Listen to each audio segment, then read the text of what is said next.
I've changed my life. I renewed my mind.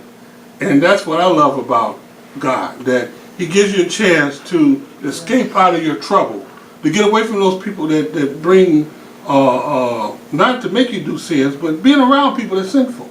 Yeah. You know, he removes those people out of your way. And sometimes He removes people just to save you. You know, people say, well, why did they die? Well, sometimes it's to save you, to let you see this is what can happen to you. And they'll be in God's kingdom. But they died with knowing that they knew God. They died, they know that they believed in God, that He died for them. And once you have that, you're on your way. You know, regardless when He come back. Originally I was going to do this lesson, then I thought about Brother David's lesson last week about the comfort of Jesus Christ and about the kingdom of God. And I learned something, I want to bring that up. I learned something in that lesson. Always was taught, I knew that you couldn't see, actually see the city and the new kingdom, but spiritually you can.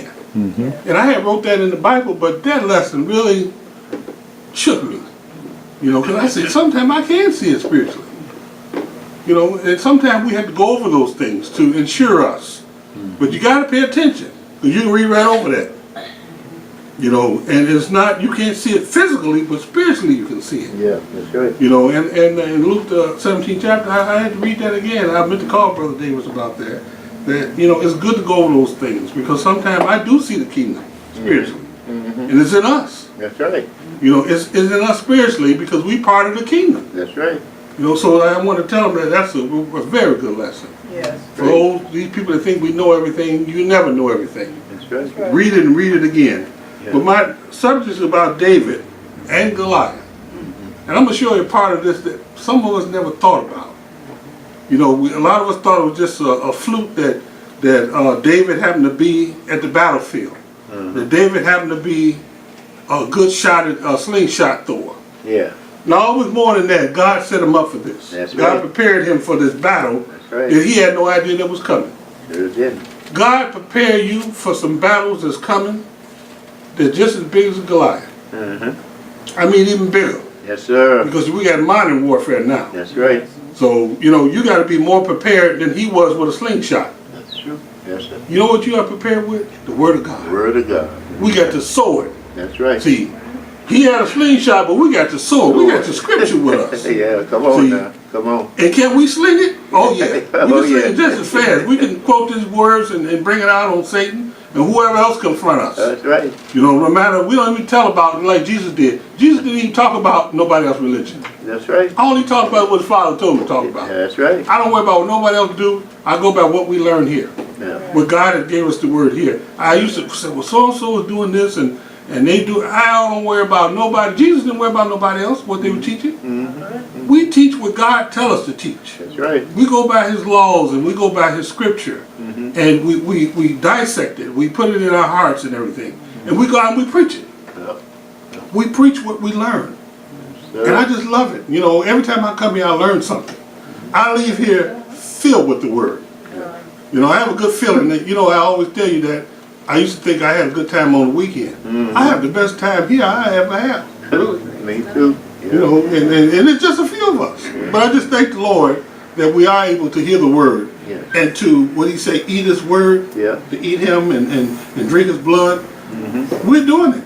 Right. We're really doing it. We're getting ready for this big battle that's coming. Right. That's right. And it's a battle that's coming. Don't think that, and the reason that why I said I went back to this was because I was going to do the Day of the Lord. Mm-hmm. You know, that's coming. I worked on that, but I said, no, I'm going to go back to my original, what God had put in my mind last week. I said, let me finish that, because it was so good. You know, because I seen some things I never seen before. Mm-hmm. You know, and I want you to see, do you see it? Mm-hmm. But we're going to go to 1 Samuel, the 16th chapter.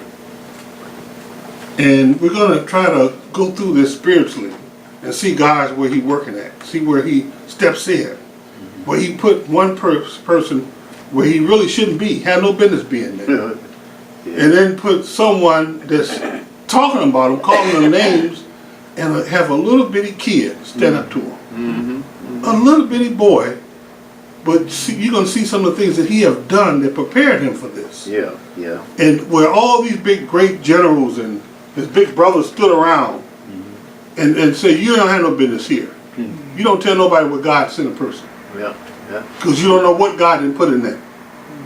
Just go along with the flow of God. When you see God working, go along with it. Go along with it. Don't try to fight against it. Go along with it, because you don't know where God is going with it. That's right. See, and that's what life every day. You don't know where God going with things, Right. but be prepared to go where God tell you to go. We're going to go to 1 Samuel 16 chapter, and it starts off. I'm going to give you a little idea. Saul was told to take over a nation and to kill everybody, and he saved the king. Agag the king, Yeah. you know, he was king with the Amalekites, and he saved the best cattle, and saved their money. Everything God told him not to do, he did. That's right. Yes, sir. When God tell you to go in and do something, you do it. He told him to kill everything there, kids and everything. You said, well, what kind of God is that? The God that made him. Because he can give him another chance if he wants to. You can't. That's right. If God tells him he wants them people to die right now, because these are the same people that fought his people later. He said, go in there and kill all of them. But some people think they're so smart. Well, I know God didn't mean this. Don't second guess God. That's right. That's right. Don't second guess. Don't think for God. When God tell you to do something, he have a reason for doing it. That's right. That's right. He have told me to do things, and I said, no, I know if God, he wouldn't let me do it if I did. No, he'll let you go and do it, but he done told you not to do it. And you had to get your head bumped to fall back in line.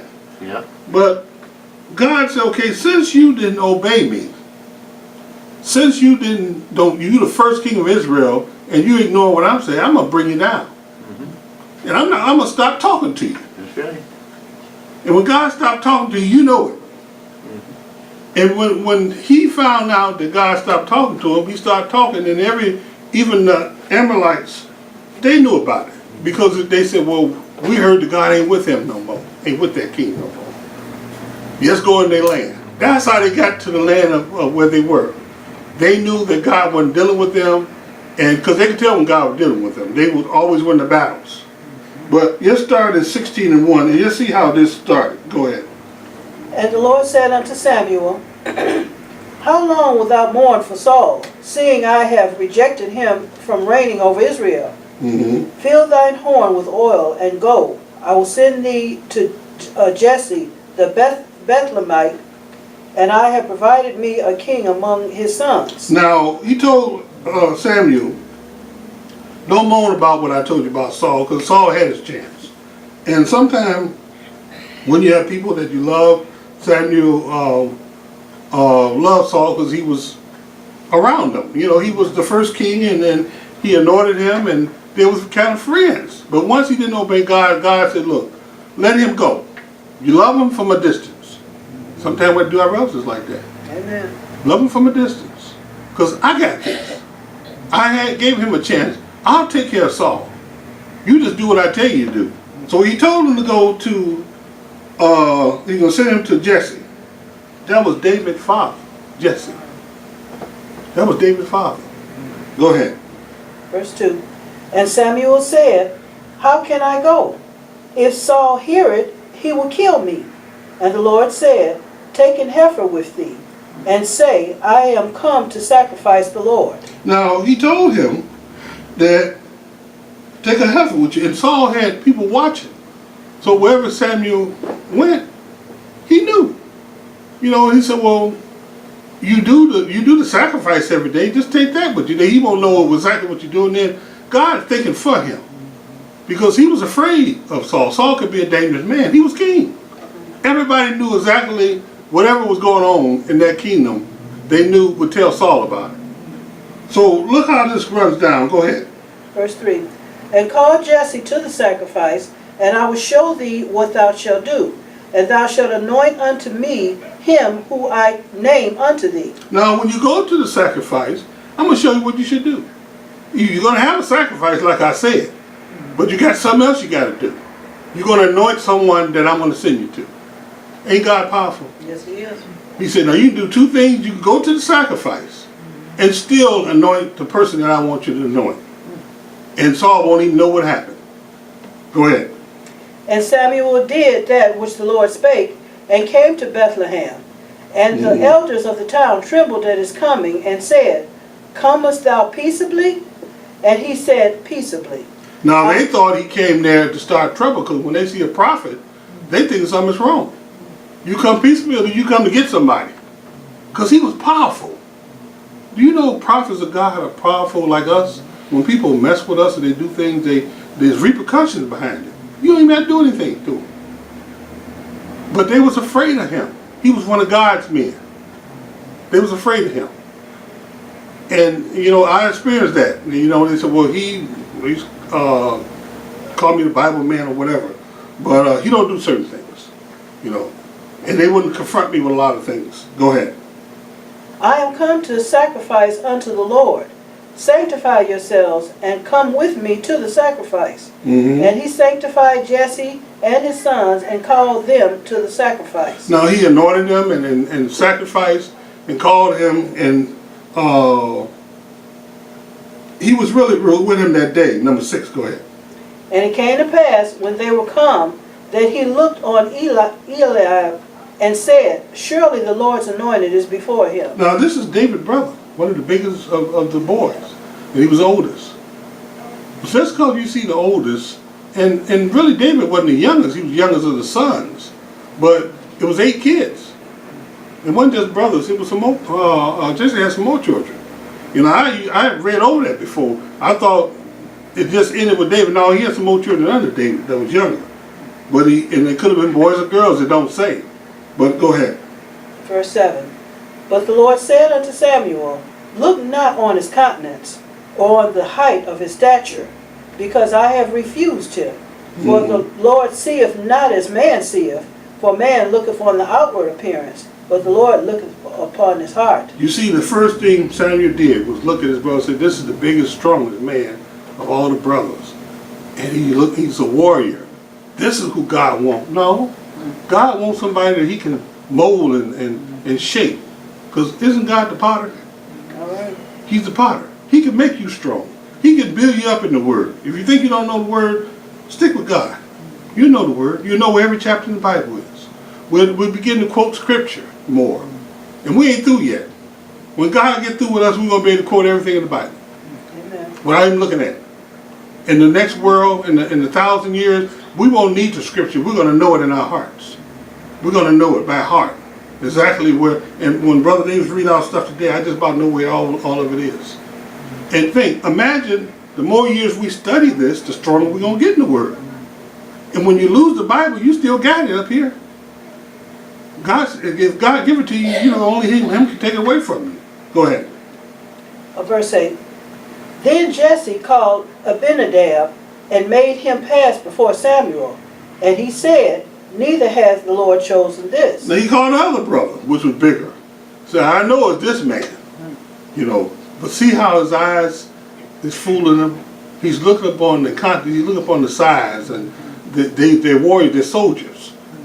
They was in Saul's army, and that's what he thought about. You surely want to pick a man that know how to fight, a man that has stature and conduct that's strong, and people fear him. God don't want nobody like that. God wants somebody that you say, is that the one that did all that trouble? God wants somebody that you wouldn't even thought can do things. Go. He had him to pass by. Read that again.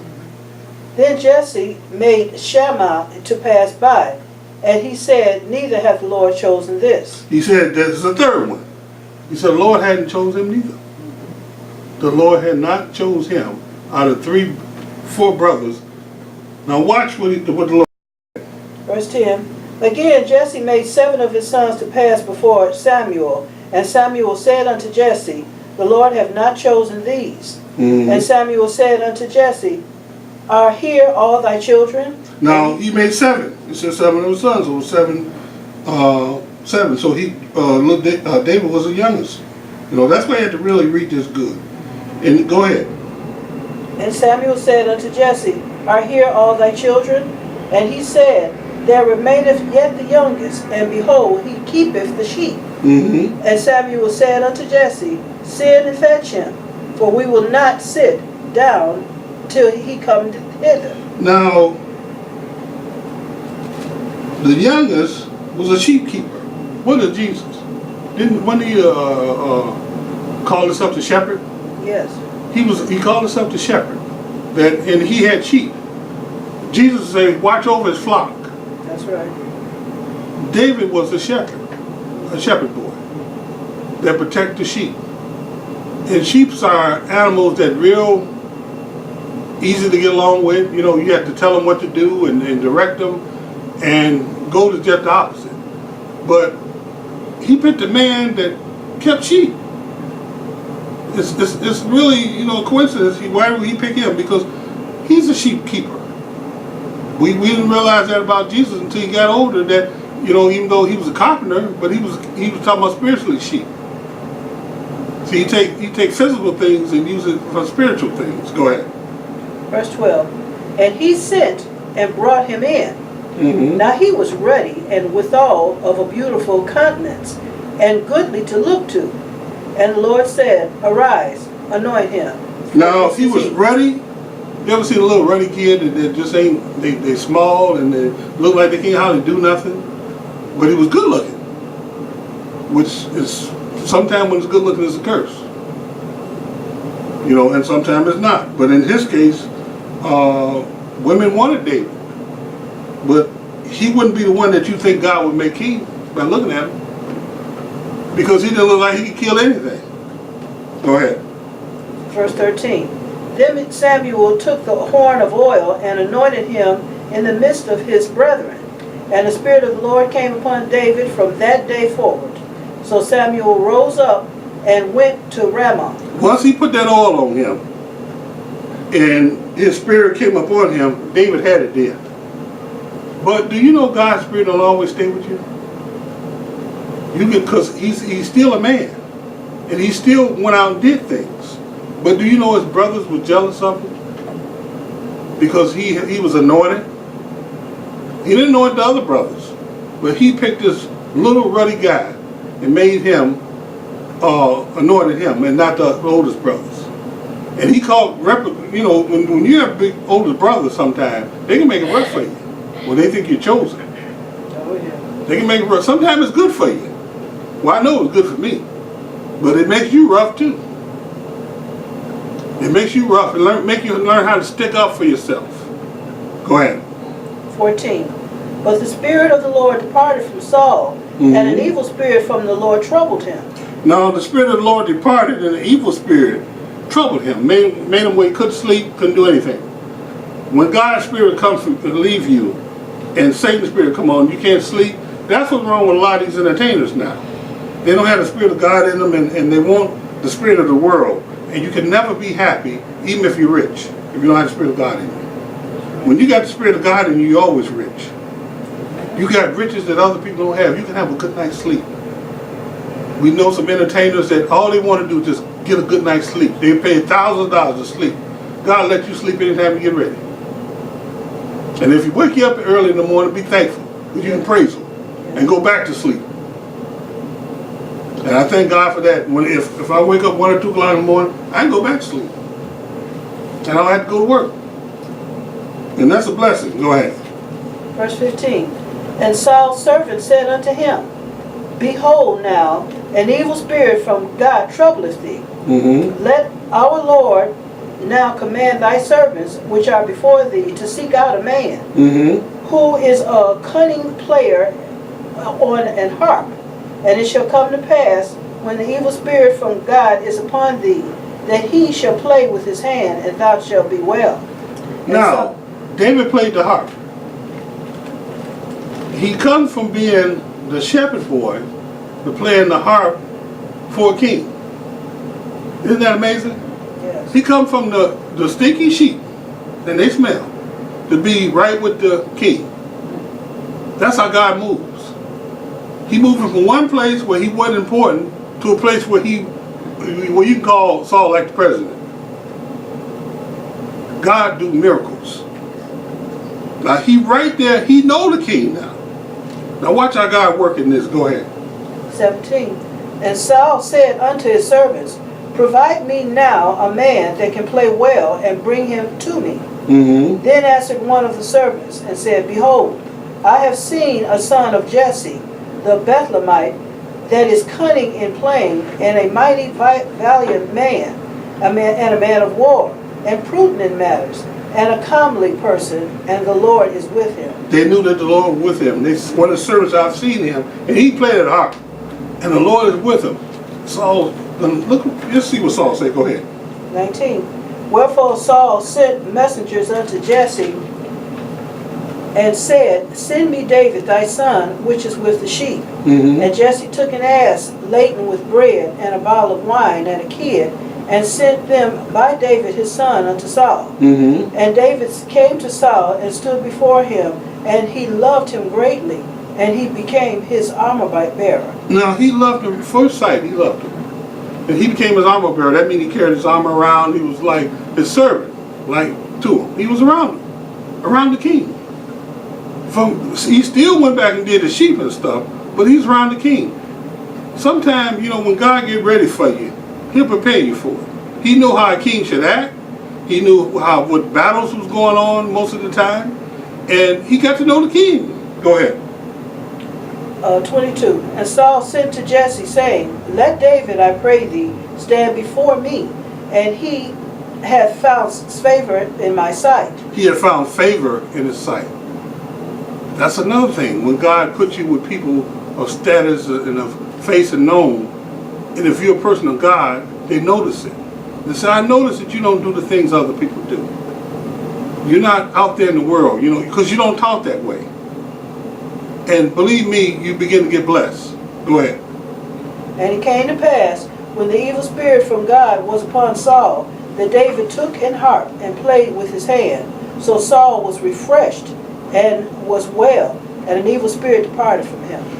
And when the evil spirit came, by Saul being anointed, he had the Spirit of God in him. They couldn't hang around no way. Because once you're anointed, that spirit breaks yokes. As long as he was playing around Saul, they wouldn't mess with him. And I feel that way. I know it with me.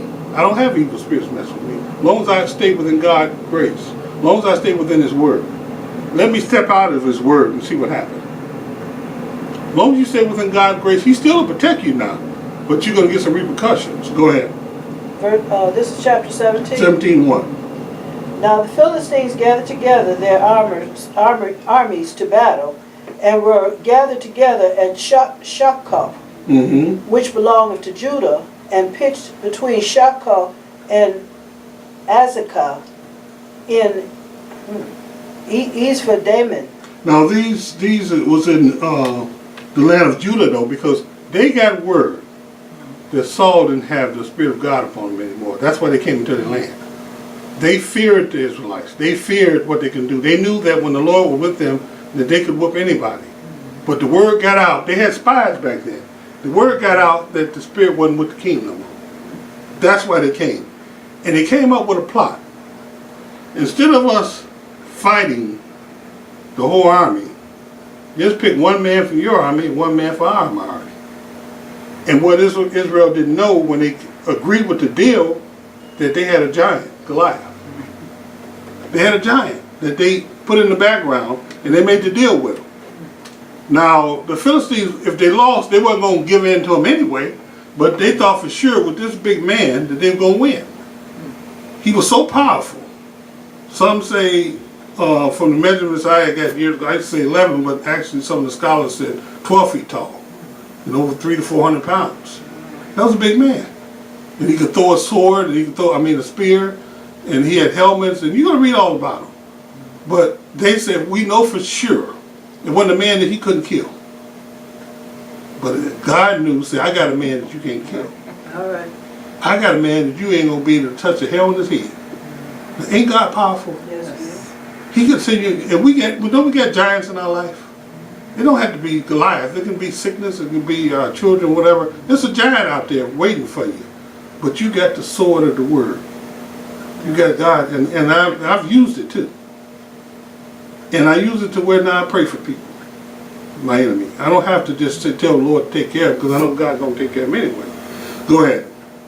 And Saul and the men of Israel were gathered together and pitched by the valley of Elah, and set the battle in array against the Philistines. And the Philistines stood on a mountain on the one side, and Israel stood on a mountain on the other side. And there was a valley between them. And there went out a champion out of the camp of the Philistines named Goliath of Gath. whose height was 6 cubits and a span. Now, he was over 12 feet tall. And Israel on one side of the mountain, they on the other side of the mountain. There was a valley in between them. And when you're in the valley, you can hear the echoes when someone speaks. And just see what Goliath said to them. Go ahead. And he had an helmet of brass upon his head, and he was armed with a coat of mail, and the weight of the coat was 5,000 shekels of brass. And he had greaves of brass upon his legs, and a target of brass between his shoulders. And the staff of his spear was like a weaver's beam, and his spear's head weighed 600 shekels of iron. He had all this iron and brass upon him, so if you threw something at him, or a spear, it would reflect. He was covered, he had it on his armor, but David had on the armor of God. Alright. You don't even have to see it, because it's invisible. David had on God armor. Go ahead. Alright. And one bearing a shield went before him. And he stood and cried unto the armies of Israel, and said unto them, Why are ye come out to set your battle in array? Am not I a Philistine, and ye servants to Saul? Choose you a man for you, and let him come down to me. And they say, the scholars say, when he was calling, he would call him, his voice was echoing, Israel, Israel, send me a man out. He talked about God, he cursed at God. He scared those men. They was afraid. Saul himself were over 6 feet tall himself. He was one of the biggest men under Israel. And he didn't want to go out there. And they waited 40 days. This went on for 40 days. Just read it. Go ahead. Verse 9. If he be able to fight with me and to kill me, then will we be your servants. And they were just lying. So if you send out your man and he killed me, then we'll be your servants. They weren't going to be servants of Israel, because they fought them up to God, got rid of all of them. Israel fought against the Amalekites for years. For years and years. Go ahead. But if I prevail against him and kill him, then shall ye be our servants and serve us. Now, they told this lie, and it sounded good. Because they didn't know, when they made the agreement, they didn't know they had this giant over there. And we're going to read about some of Goliath's brothers. They were giants too, and they fought against Israel. But they knew how to whoop them then. And we're going to read a little bit about that. But go ahead. Verse 10. And the Philistines said, I defy the armies of Israel this day. Give me a man that we might fight together. So we don't want to talk no more. Send me a man that we can fight together with our champion. Go ahead. When Saul and all Israel heard those words of the Philistine, they were dismayed and greatly afraid. They were afraid and amazed. I ain't going out there. You know, you see that man out there? All the nails of vest he got on and armor he got. You know, we throw something at him and they're going to penetrate it. You know, because all they see him out there in the sun just gleaming, and they were afraid. But when God tell you to go get somebody, you can get them if you know how. You can get them, and you don't need sometimes a sword or a gun or whatever. You got the Spirit of God with you, the sword of His Word. You know words can kill people? Your words can kill people. Words can stop a person from even doing anything to you. Spiritual words. Because you can talk spirit. Go ahead. Verse 12. Now David was the son of that Ephraim of Bethlehem, Judah, whose name was Jesse, and he had 8 sons, and the man went among men for an old man in the days of Saul. And the 3 youngest sons of Jesse went and followed Saul to the battle. And the names of his 3 sons that went to the battle were Eliab the firstborn, and next unto him Abinadab, and the third Shammah. All of these 3 brothers followed Saul to the battle. They were soldiers, and they was in Saul's army. But read about in 14, go ahead. And David was the youngest, and the 3 elders followed Saul. But David went and returned from Saul to feed his father's sheep at Bethlehem. Now, the battle getting ready to take place. Goliath at the battlefield, David with the sheep. Now, how do God get David to the battle? See, you think that, okay, he's doing his job where he at now. God had to step in sometime. All right. God already got a plan out with David. And watch how God worked. Go ahead. 16. And the Philistine drew near morning and evening and presented himself 40 days. 40 days they were there. 40 days. Talking smack to each other. 40 days he was cursing God. For 40 days. But God getting ready to move something in action right now. God getting ready to work. This is what amazed me, how God really works. He'll let you go on with your mouth, and he said, "No, I'm getting ready to put a stop to it. All right. I got my man already ready. I just got to bring him forth. You're ready for the world. You ready for that Goliath? We got our sword. When the evil one come, when Satan come with his mess, we ready for him. Yeah. See, we've been anointed. We ready spiritually. Go ahead. 17. And Jesse said unto David his son, Take now for thy brethren at Ephah of this parched corn and these 10 loaves, and run to the camp to thy brethren, and carry these 10 cheeses unto the captain of their 1,000, and look how thy brethren fare, and take their pledge. Now God made his move. To tell Jesse to send David to the battlefield. You think he just thought that on his own, or God put it in his mind? God put it in his mind. And take some cheese and take some bread. And I just know David ate some of it. I know I would. You know, all that good cheese and bread. And I got a little way to walk. I'll make me a sandwich. Go ahead. 19. Now Saul and they and all the men of Israel were in the valley of Elah, fighting with the Philistines. And David rose up early in the morning and left the sheep with a keeper, and took and went as Jesse had commanded him. And he came to the trench as the host was going forth to the fight, and shouted for the battle. For Israel and the Philistines had put the battle in array, and army against army. They was ready to battle. Go ahead. And David left his carriage in the hand of the keeper of the carriage, and ran into the army, and came and saluted his brethren. He left the food and everything and ran to salute his brothers. He wanted to salute his brothers, you know, because he loved his brothers. And yes, see what the conversation takes place here. Go ahead, 23. 23.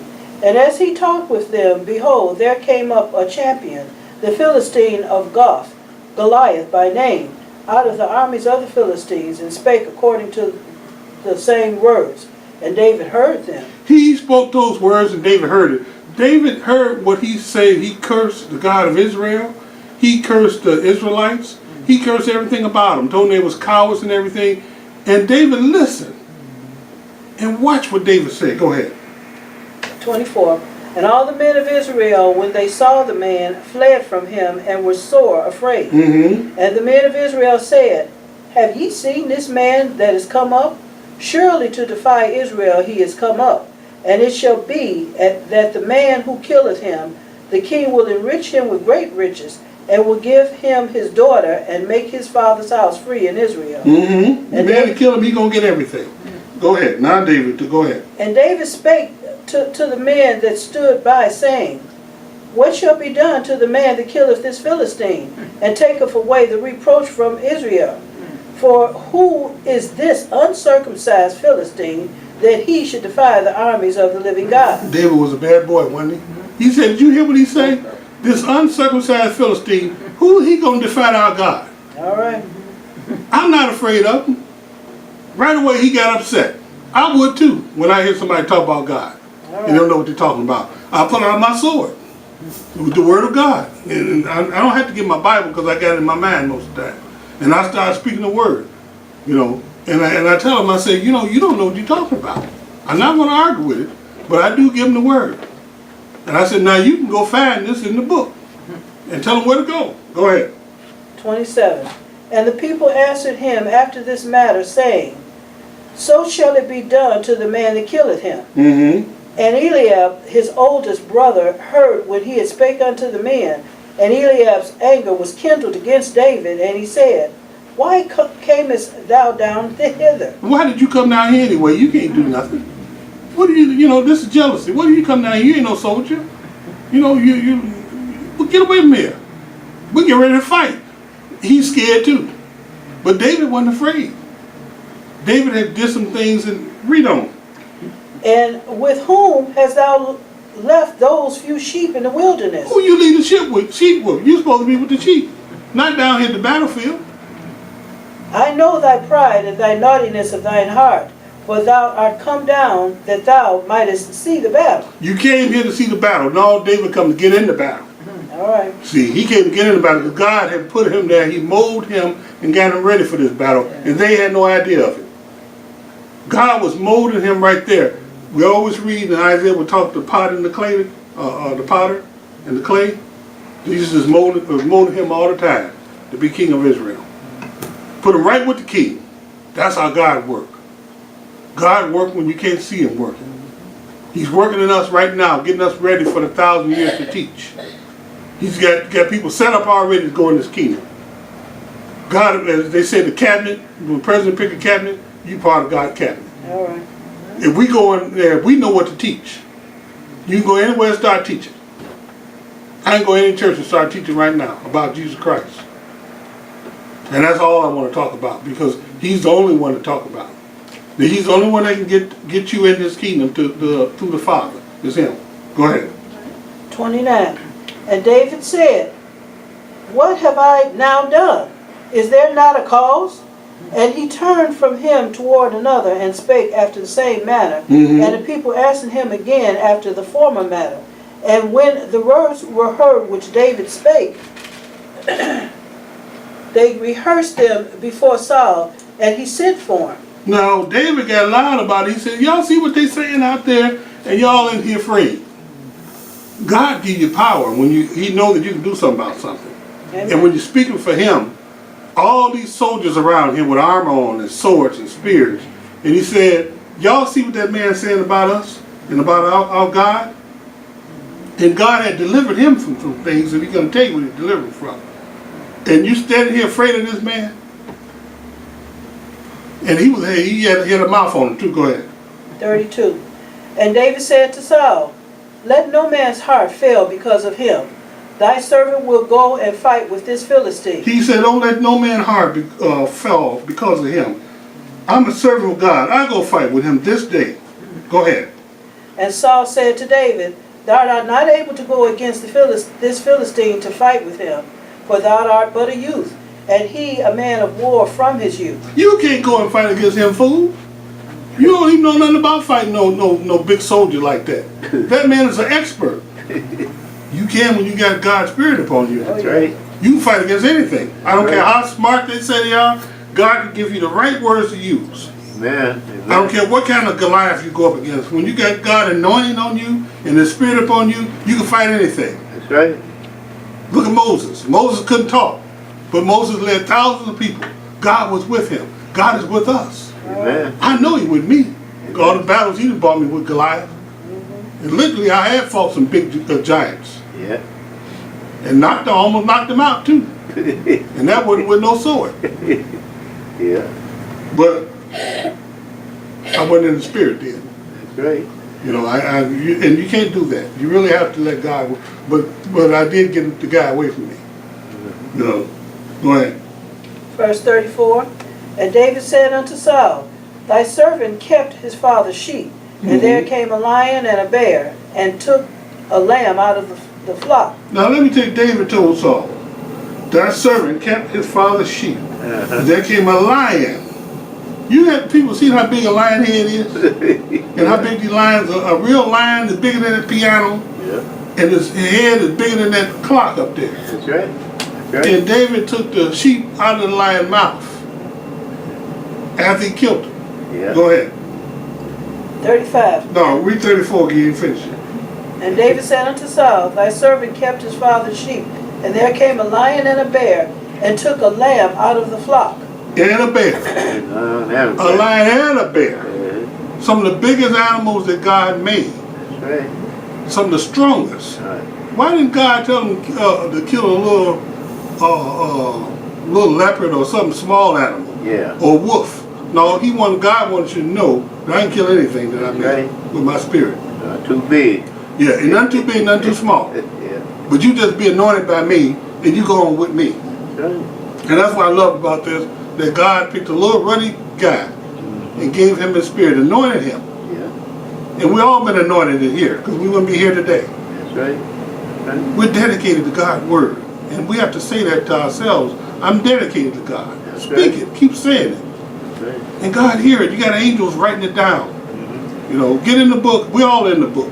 Sing praises to him. That's right. You know, I used to wonder why my mother always sing spiritual songs. I know why now. I do it too now.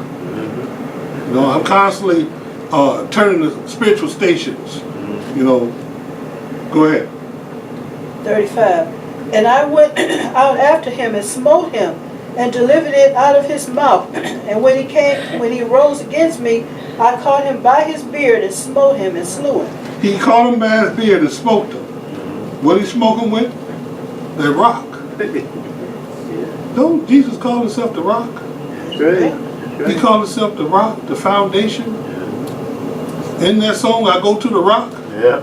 Oh, you got a rock with you, people. All right. We carrying a big stone around that can knock Goliath. We don't even know the power we have. Come on now. That's what I love about this thing. He took a rock. God said, look, and I'm going to let you do it with a rock. All that armor and the spear don't mean nothing. All those nails on his chest. Yeah. I'm going to lead that rock directly to his head. Right. Go ahead. 36. Thy servant slew both the lion and the bear, and this uncircumcised Philistine shall be as one of them, seeing he have defied the armies of the living God. And this uncircumcised Philistine, this dirty rascal, that's why he called him uncircumcised, because that's why he was saying he was dirty. Yeah. You know, and I'm going to take care of him. I'm going to take him out. I know I can do it. Because I got a bear and a lion. And he ain't half what they are. I bet you he could take out a bear and a lion himself. Okay, yeah. David was a bad little boy. With God with him, and you can. You are too. Amen. We know, with God's power with us, boy, we can do anything. I'll tell you, yeah. With God's strength. Go ahead. 37. David said, moreover, the Lord hath that delivered me out of the paw of the lion, out of the paw of the bear. He will deliver me out of the hand of this Philistine. You hear that? He said, the Lord that delivered me from these great big animals, He's going to deliver me out of this, out of these Philistines. Right. I'm going to show you what I'm going to do. Go ahead. And Saul said unto David, go, and the Lord be with thee. He said, go. He said, I'm going with you now. He said, you go, boy. You since you said all that you do, go do it. Lord be with you. Your Lord be with you. Now this is the king of Israel. This is the king of Israel. Tell the boy, you go ahead out there. Then. Hey, you know, let the Lord be with you. Now, you can tell he ain't God's spirit with him. God definitely took his spirit. You know, he gonna send the kid out there. All these great men and soldiers, Israel had some bad men too. And they sent a little kid out there to kill this great big man. It worked. That's what God wanted you to see. Yeah, man. There's no Goliath bigger than me. That's right. See, when I'm with you, you can fight anybody. All right. With the sword that I'm giving you. Yeah, yeah. See, we got spiritual warfare. That's right. You know, and you know Satan is behind most of these people when they're out there doing things. Go ahead, let's see what happens. Go ahead. 38. And Saul armored David with his armor, and he put on a helmet of brass upon his head. Also he armed him with a coat of mail. He gave him an armor and a helmet and a coat of nails. And what David said, go ahead, 39. And David girded his sword upon his armor, and he essayed to go, for he had not proved it. And David said unto Saul, I cannot go with these, for I have not proved them. And David put them off him. He said, I can't go with these things because I haven't proved myself to this. I don't need them no way. I ain't been walking around with armor on me and a helmet and all that. I've been out there with a slingshot. You know, I don't need no gun or no pistol to fight the battle of this world. I got my armor on me. Right. I got spiritual armor on me. That's right. I'm prayed up. I prayed this morning. I prayed last night. I prayed before I came here.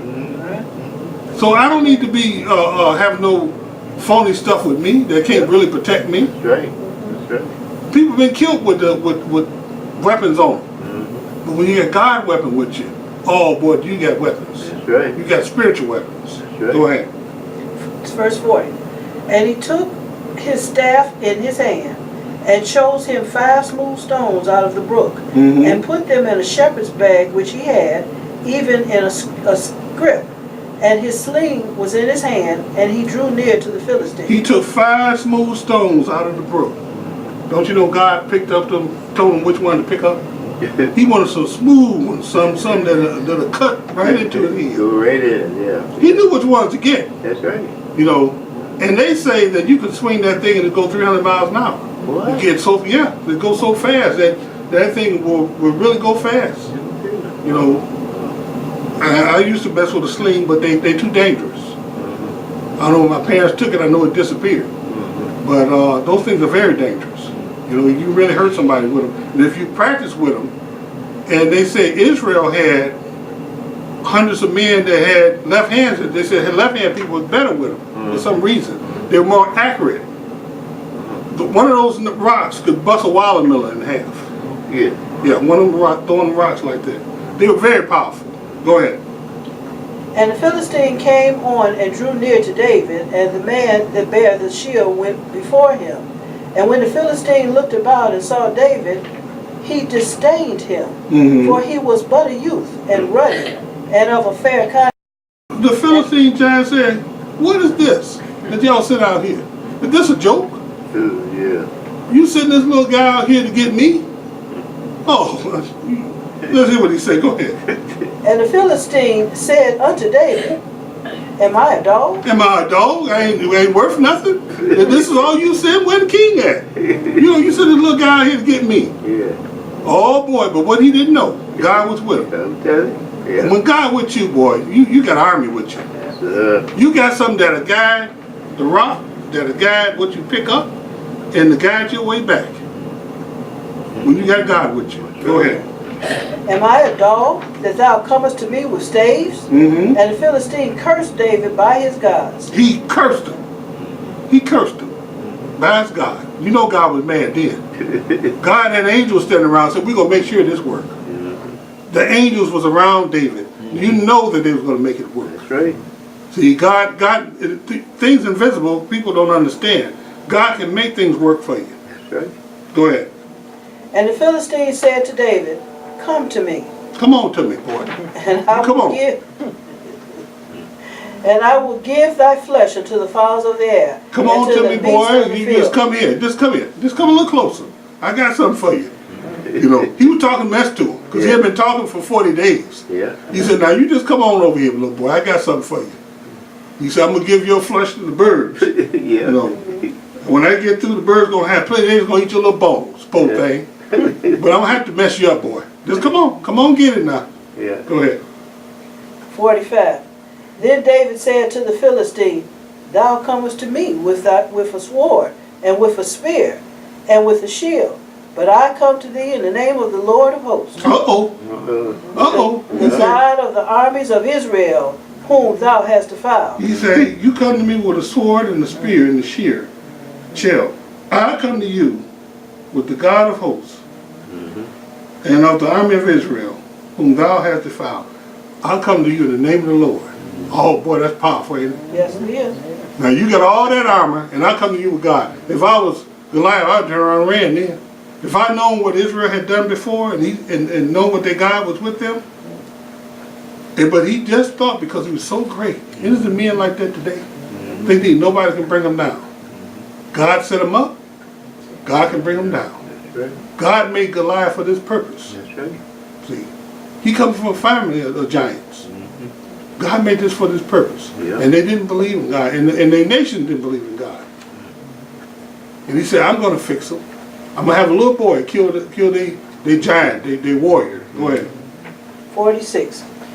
This day will the Lord deliver thee into mine hand, and I will smite thee, and take thine head from thee, and I will give the carcass of the host of the Philistines this day unto the fowls of the air, and to the wild beasts of the earth, that all the earth may know that there is a God in Israel. He said, I'm going to take your head and cut it off and give you a carcass and the host of the Philistines and to the fowl of the air and to the wild beasts. They're going to eat your body. But I'm going to take your head. There's even places when David had left and run from Saul, he still had his head with him. I don't know how he preserved it. But he carried Saul's head around for a while. It was a souvenir. Imagine the big old head he had, but I don't know why, but I didn't look it up, but I read it before, and I was shocked that he still had his head. Read on. And all the assembly shall know that the Lord saveth not the sword and spear, for the battle is the Lord's, and he will give you into our hands. Ain't that what the Lord say? Yes. We even sing that song, or the song come on the radio, the battle is the Lord. Yeah. It's not yours. They had to get that from there, because our battles are not ours, it's the Lord. That's right. He fights your battles for you. When you believe in him, when you try to fight a battle, you can't win it by yourself. Because you're fighting against spiritual and wicked places. That's right. High places. Satan is he ready for you if you try to fight by yourself. Yeah. But when you put on the armor of God, oh, you covered. Even your toes and your chest. Go ahead. 48. And it came to pass when the Philistine arose and came and drew nigh to meet David, that David hasted and ran toward the army to meet the Philistine. And David put his hand in his bag and took thence a stone and slang it and smote the Philistine in his forehead, that the stone sunk into his forehead, and he fell upon his face to the earth. David ran towards him. He didn't walk. He ran towards him. He picked up speed running towards him. And picking up that speed made that thing go faster because he was running. It hit him in the head, and the stone sunk into his forehead. And he fell to his face. He fell face down. Boy, that's power, ain't it? Don't you know God guided that rock? Yes, he did. Because Jesus is the rock. All right. He's the rock of our salvation. All right. You know, no other foundation is built other than on Jesus Christ. All right. And this rock represents Jesus too. Because he was talking about God, wasn't he? He called God out of his name. God said, I got something for you. Go ahead. Verse 50. So David prevailed over the Philistine with a sling and with a stone, and smote the Philistine and slew him. But there was no sword in the hand of David. Therefore David ran and stood upon the Philistine and took his sword and drew it out of the sheath thereof and slew him and cut off his head therewith. And when the Philistines saw their champion was dead, they fled. And took his sword and took it out and cut his head off. That's a bad boy, ain't it? Took his sword. You didn't need no sword. I'm going to take your sword and cut your own head off with it. See, I didn't need no sword. I know Saul was sitting there with his mouth open. Should have been. I know he said, now, I can't believe what I'm looking at. Saul should have known then this is going to be the king of Israel. All right. See, God was already setting him up because here he is at a battle that he wasn't supposed to be at. He's supposed to be with the sheep. He come down there to deliver cheese and bread, and now he fighting the champion. You know, you don't know what God got planned for you. And he made him king. He was setting him up. He's going to make us kings. Don't the Bible say that? Those that's small, not known, going to be great in the next kingdom? I'd rather stay small now. Yes. I'm not looking for greatness. God will give me, he preparing us for his kingdom. He preparing us to be teachers. You know, and I've visioned that. I have vision of it. But I just thank the Lord. But read a little bit more. 52. 52. And when the men of Israel and Judah arose and shouted and pursued the Philistines until thou come to the valley and to the gates of Ekron. And the wounded of the Philistines fell down by the way of Sharem, even unto Gath and unto Ekron. And the children of Israel returned from chasing after the Philistines, and they spoiled their tents. And David took the head of the Philistine and brought it to Jerusalem, but he put his armor in his tent. And when Saul saw David go forth against the Philistine, he said unto Abner, the captain of the host, Abner, whose son is this youth? And Abner said, as thy soul liveth, O king, I cannot tell. And the king said, inquire thou whose son of the stripling is. And as David returned from the slaughter of the Philistine, Abner took him and brought him before Saul with the head of the Philistine in his hand. And Saul said unto him, whose son art thou, thou young man? And David answered, I am the son of thy servant Jesse, the Bethlehemite. Now, actually, Saul knew him as just a harp player, but he forgot whose son he was. Because he had sent for his hymn. They said, you know, we got Jesse had a son that could play the harp, but he wasn't concerned about him until he won this battle. Then he started looking at him. Who is this boy? Who's this boy that God has sent to me? You know, Saul was a smart man, he just didn't follow God's orders. So, that's right. You know, and most men are like that. They can be so smart, but when you don't listen to God, you're in trouble. That's right. That's right. And God keeps sending you signs. But this was the beginning of David to become great. But David went through hell for years before. It was over 16, 17 years before David became king.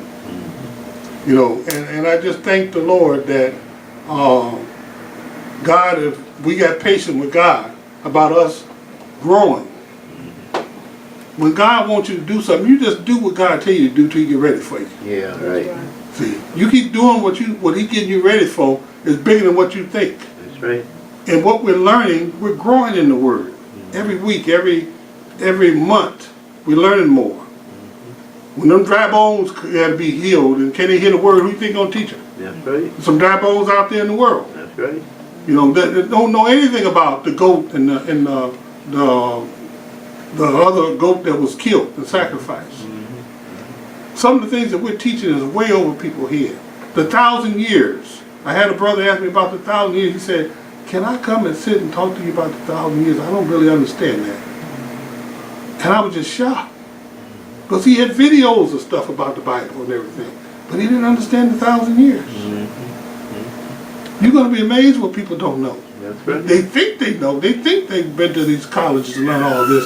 Only God can give you this. And God got to give it through one of His servants that's not willing to accept any pay. Because our pay is going to be bigger than God's kingdom.